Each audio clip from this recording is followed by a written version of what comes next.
죽었으니 구주와 함께 나 살았도다.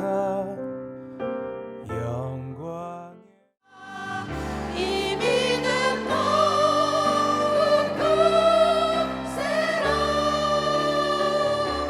주가 지켜주신다.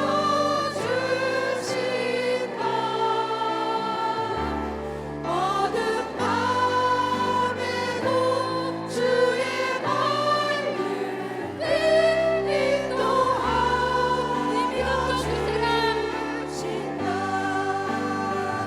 이미는 모든 곳에라 주가 지켜주신다.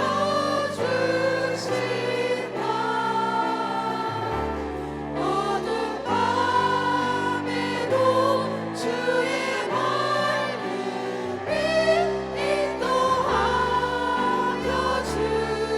주신다. 율법을 듣고 옷을 찢으니이란 제목으로 말씀을 드리겠습니다. 기독교는 다른 종교와 다르다 하는데 그 다른 것 중에 가장 큰 특징이 무엇인가 하면 기독교 신앙은 하나님의 말씀에 기초한다 하는 사실입니다. 대부분의 종교들은 자기 나름대로의 신앙을 가지고 있습니다. 그러나 우리는 자기 나름대로의 신앙을 추구하는 것이 아니라 또 그것은 신앙이라 인정하지도 않습니다. 그래서 우리가 이 하나님의 말씀, 이 성경을 통해서 어떻게 하나님을 섬겨가야 될 것이며 섬겨야 하는지를 자세히 기록해 두었고 또 오늘 말씀을 통하여 깨달아서 하나님을 섬겨가되 나름대로 자신의 원하는 대로 하나님을 섬겨가는 것이 아니라 성경대로 하나님을 섬겨가는 저와 여러분이 되시기를 예수님의 이름으로 축복합니다. 오늘 우리가 읽었던 본문에 보면 여호와의 성전에 부셔진 곳을 수리하게 됩니다. 그 수리하면서 보수하게 될 때에 거기에서 무엇을 하나 찾았는가 하면 율법책을 찾게 된 것입니다. 그 율법책을 서기관 사반이 와서 왕에게 요시야 왕에게 보고하니까 요시야 왕이 그러면 그 율법책을 내 앞에서 읽어보라, 낭독해보라 이렇게 말하게 되자 왕 앞에서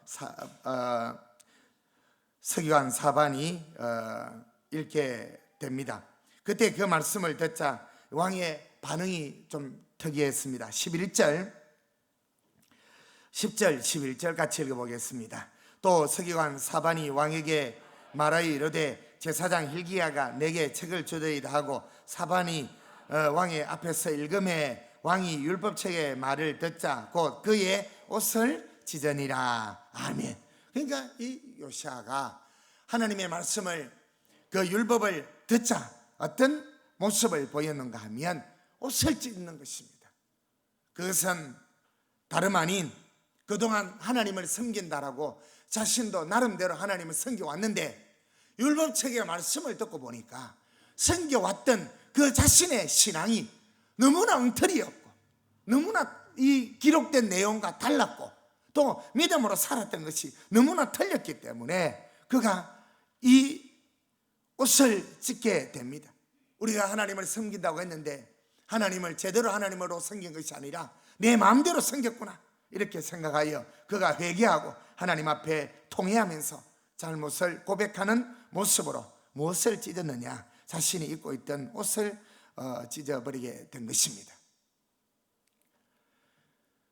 저와 여러분이 하나님을 섬겨갈 때 늘 그렇게 제가 말씀을 또 드려왔던 것처럼 꼭 기억해야 되는 것은 무엇인가 하면 나름대로 신앙생활 하는 것을 버리셔야 됩니다. 여기는 절이 아닙니다. 제가 지난주부터 그래 왔는데 여긴 절이 아니라 하나님의 말씀이 증거되고 그 말씀을 듣고 그 말씀대로 따라가는 것을 신앙이다 이렇게 하는 것이지, 내가 어떤 종교를 하나 갖고 있고 그 종교는 그냥 내가 다리만 걸쳐놓은 것이고 내 삶은 내 마음대로 살아가는 그러한 곳이 아니라 여기는 하나님의 말씀을 듣고 그 말씀을 따라 순종해 살아가는 것으로 우리의 신앙을 확인하게 되는 것입니다. 그래서 요시야 왕이 율법의 말씀을 듣고 옷을 찢는 것뿐만 아니라 통회하고 회개하고 자복한 것뿐만 아니라 뭘 했느냐? 개혁을 단행하게 됩니다. 그동안 잘못해왔던 것들을 다 정리하고 또 하나님의 말씀에 따라 이렇게 일을 해 가는데, 특히 그 중에 많은 것이 뭔가 하면 우상을 타파하는 것도 있습니다만은 산당을 전부 다 헐어버리게 됩니다. 우리 23장 8절에 같이 한번 읽어봅니다. 시작. 또 유다 각 성읍에서 모든 제사장을 불러오고 또 제사장에게 분행하던 산당을 게바에서부터 브엘세바까지 더럽게 하고 또 성문의 산당들을 헐어버렸으니 이 산당들은 그 성읍의 지도자 요수아의 대문 어기 곧 성문 왼쪽에 있었더라. 그러니까 이 산당들을 다 헐어버리게 되는 것입니다. 그래서 이 산당이 무슨 의미가 있느냐는 것인가 하면 하나님도 섬기고 그곳에서 우상도 섬겼다라는 것입니다. 이게 산당, 구약 이스라엘 백성들에게 나타났던 내용들입니다. 열왕기상 23장 21절 한번 같이 읽어봅니다. 시작. 왕이 문백성에게 명령하여 이르되 이 언약책에 기록된 대로 너희의 하나님 여호와를 위하여 유월절을 지키라 하며 사사가 이스라엘을 다스리던 시대부터 이스라엘 여러 왕의 시대와 유다 여러 왕의 시대에 이렇게 유월절을 지킨 일이 없었더니 요시야 왕 18째 해에 예루살렘에서 여호와 앞에 이 유월절을 지켰더라. 아멘. 왜 유월절을 지키게 되었습니까? 그 못 지킨 사람들은 뭘 몰랐다. 유월절을 지키라는 명령을 알 수 없었다. 그 율법책을 발견하고 나니까 뭘 지키라는 했느냐? 유월절을 지키라는 말씀이 있으니까 이들이 뭘 했습니까? 유월절을 지키게 되는 것입니다. 자, 그 다음에 24절 25절 같이 읽어봅니다. 시작. 요시아가 또 유다 땅과 예루살렘에 보이는 신접한 자와 점쟁이와 드라빔과 우상과 모든 가증한 것을 다 제거하였으니 이는 대제사장 hil기야가 여호와의 성전에서 발견한 책에 기록된 율법의 말씀을 이루려 함이니라. 요시아와 같이 마음을 다하며 뜻을 다하며 힘을 다하여 모세의 모든 율법을 따라 여호와께로 돌이킨 왕은 요시아 전에도 없고 후에도 그와 같은 자가 없었더라. 아멘. 요시아가 왜 하나님 앞에 옷을 찢게 되었는가 하면 자기 나름대로 나도 하나님을 섬기고 교회를 다닌다라고 오늘날 생각해 왔는데 말씀을 듣고 보니까 이건 그게 아니다라는 겁니다. 그러니까 너무 엉터리로 하나님을 섬겼고 자기 마음대로 하나님을 섬겨왔기에 그가 회개하면서 옷을 찢게 되고, 또 우리가 21절부터 25절에 있는 내용을 보면 이 요시아가 무엇을 따라 행하였더라? 율법으로 기록된 그 책에 기록된 대로 하나님을 섬기기로 시작하고 버릴 것은 버리게 되는 놀라운 변화를 가져오게 되는 이 일을 하게 되는 것입니다. 요시아가 율법을 그냥 듣고 귀에 이런 것이 있었구나, 이런 말씀이구나, 이런 것이 아니라 그는 변화를 가져오기를 시작한 것입니다. 요시아는 여러 가지를 개혁하게 되는데 크게 눈에 띄는 것, 아까 읽었던 것처럼 무엇이었습니까? 산당을 제거하고 산당을 헐어버리기를 시작하는 겁니다. 그래서 우리가 하나님 앞에 살아가면서 구약 성경을 자세히 읽어보시는 분들은 알 것입니다.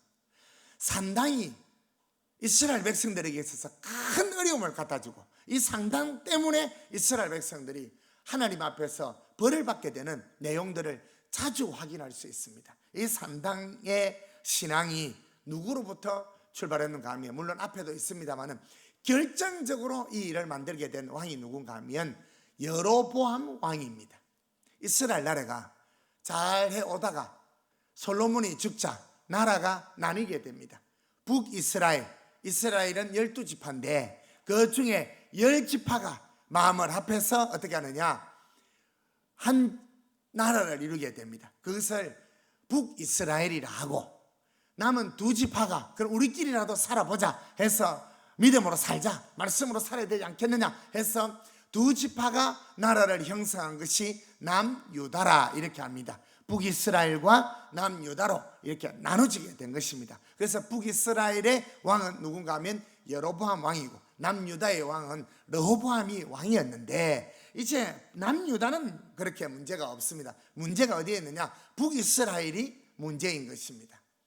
그래서 이 성경에 보니까 하나님이 너희가 내게 제사를 드리려거든 너희가 제사를 마음대로 드리면 안 된다 그랬습니다. 그럼 어떻게 해야 되겠나니까? 내가 정해준 제물이 있다. 소가 되든 양이 되든 염소가 되든 어떤 제물이 있을 것이고, 그 제물 중에 몇 년 된 것, 어떻게 형성이 되어 있는 그 제물과 뿐만 아니라 이제 뭘 가져가야 되는가 하면, 하나님이 정하여 준 장소에서 제사를 드리라는 것입니다.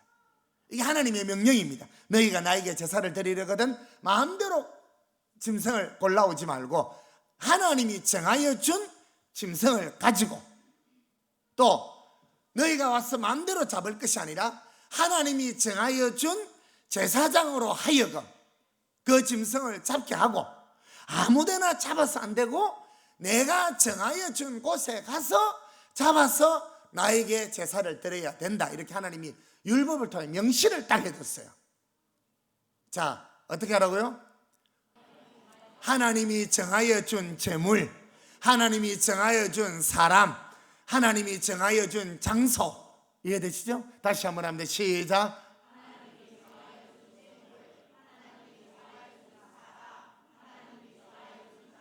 이게 이제 하나님의 법이었고 명령이었습니다. 그런데 나라가 둘로 나눴죠. 북이스라엘이 10지파로 안에서 형성이 되고 남유다로 2지파가 형성이 됐는데, 문제는 하나님이 정하여 준 장소에 문제가 있었습니다. 그 장소가 예루살렘이 어디 있었느냐? 남유다에 있었던 겁니다. 그러니까 이제 북이스라엘도 절기가 되니까 어떻게 해야 되겠습니까? 하나님께 제사를 드려야 된다, 안 드려야 된다? 드려야 되죠. 그래도 문제는 두 가지는 해결이 할 수 있어요. 하나는 뭐죠? 하나님이 정하여 준 제물, 또 하나님이 정하여 준 사람, 이건 해결할 수 있는데 장소가 어디에 있다? 남유다에 있는 겁니다. 그 남유다에 있으니까 이들이 이제 절기가 되면, 하나님이 정하여 준 절기가 되면 짐승을 가지고 이렇게 남유다로 가야 하는 겁니다. 가는 것이 문제가 아니라 이 여로보암 왕이 가만히 생각해 보니까, 야, 이거 이러다가 큰일 나겠다. 왜냐하면 하면 우리 민족들이, 우리 백성들이 남유다에 가서 제사를 드리려고 가야 되는데, 예루살렘으로 가야 되는데, 거기 가서 예물을 드리고 하다 보면 자신들이 생각할 때, 아, 하나님은 어디에 계신다? 남유다에 계시겠구나 하는 느낌을 갖게 되면서 백성들의 마음이 빼앗길 수도 있고 백성들이 혼란할 수도 있습니다. 그렇지 않습니까? 그래서 그러면 안 되겠다 싶어서 이 여로보암이 머리를 굴린 것입니다. 어떻게 하는가 하면 베델과 단이라는 곳에다가 산당을 짓습니다.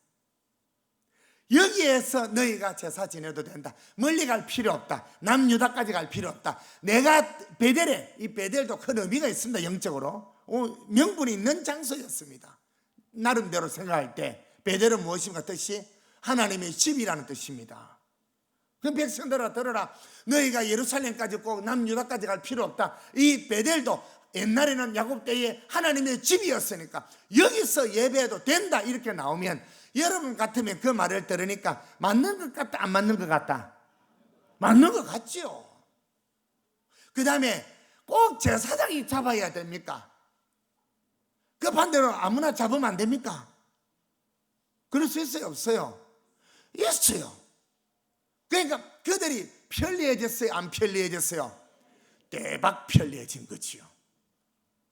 멀리 안 가도 되고, 또 뭐 어떻게 제사장 사람 구별 안 해도 되고, 얼마나 좋은지 모릅니다. 이것이 하나님께 죄가 된 것입니다. 성경을 잠시 한번 우리가 찾아보시죠. 구약성경 열왕기 상입니다. 앞쪽으로 가시면 됩니다. 열왕기 상 12장 25절부터 시작.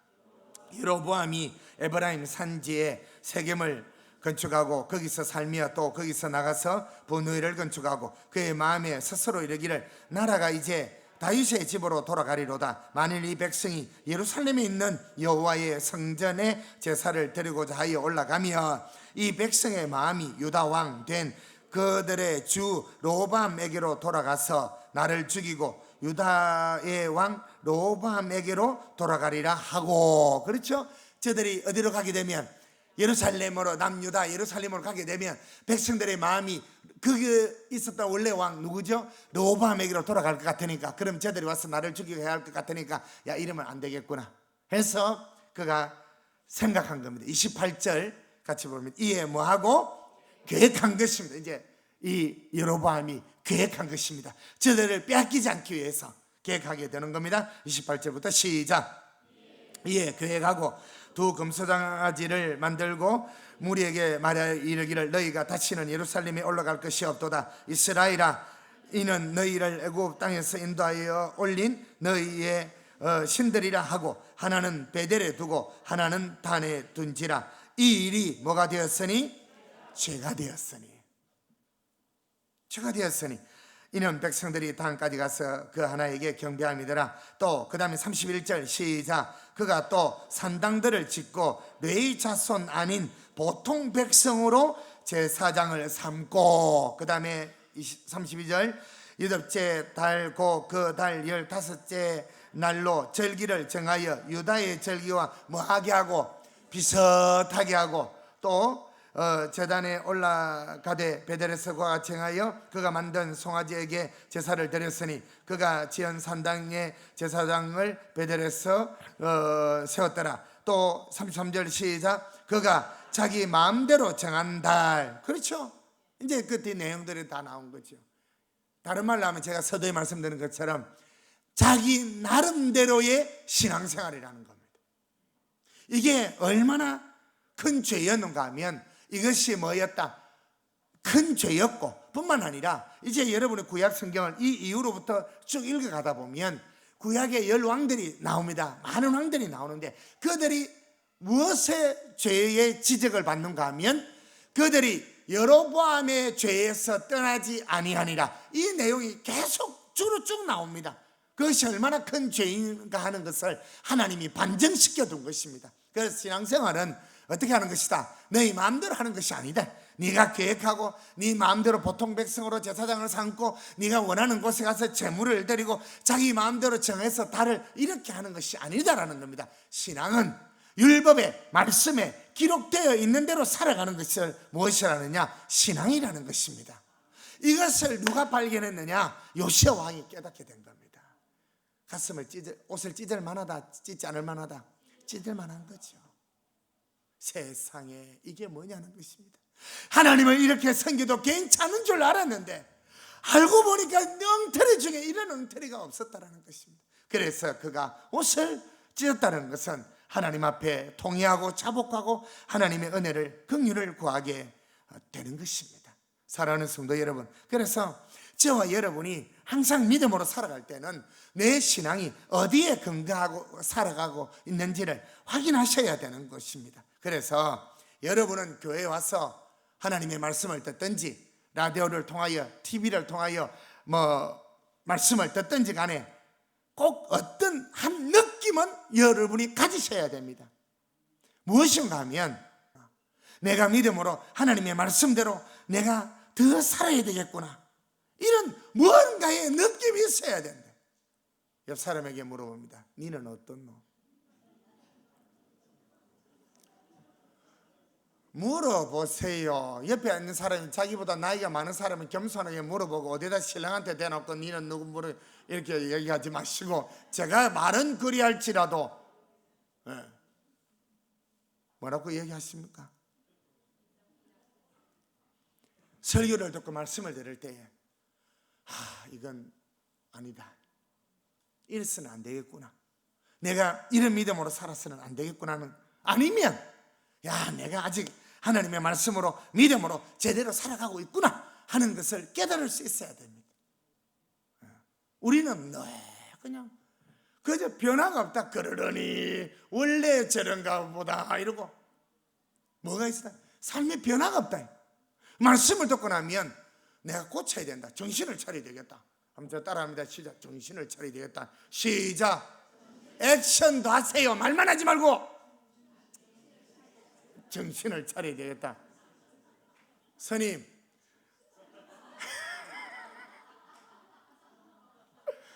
아니 집사가 돼갖고 머리를 저리 깎아가지고 교회 와가지고 스님처럼 앉아갖고.